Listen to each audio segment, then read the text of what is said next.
Awareness of the rhetorical appeals in a message.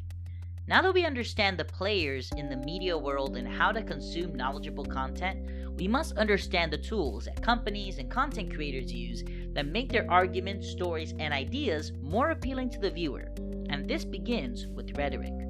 Don't let this boring SAT word fool you.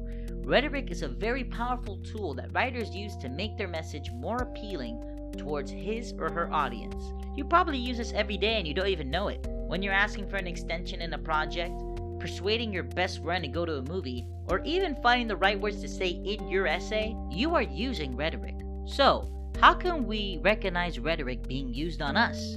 Is there some pair of magic glasses that make you see the writer's true intention, like in John Carpenter's 1998 horror film They Live? Although that would be cool and kind of creepy, to observe one's rhetoric is a skill rather than an accessory. You've probably caught someone lying of why they didn't go to the party, or by a friend's tone of voice, you know that they are longer than 5 minutes away from your house. You learn these observations by perceiving the world around you.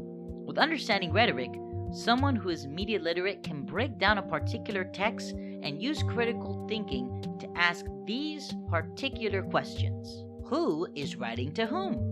Who is the one communicating the message, and whom is the audience the communicator is trying to reach? A relatable example. You are reading a letter from your mother who wants you to visit her during spring break. Find the speaker and their audience in this instance. What appeals are affecting the message? Now, there are many rhetorical appeals one can use to impact their message. For now, let us use the appeals of Aristotle's rhetorical triangle. First, you have pathos, or appealing to the individual's values and emotions, like asking for a professor to give you an extension for your essay on the grounds that, quote-unquote, your dog ate your homework. Although this is not true, you are appealing to the emotional response of your professor to throw you a bone by extending your deadline. Then there's logos, or the appeal of logic. Let's say for the sake of argument you want to buy a piece of chocolate because you're starving, but the money for the candy bar was meant for the bus ride to work. The pathos appeal would let you give in to your cravings and buy the candy bar.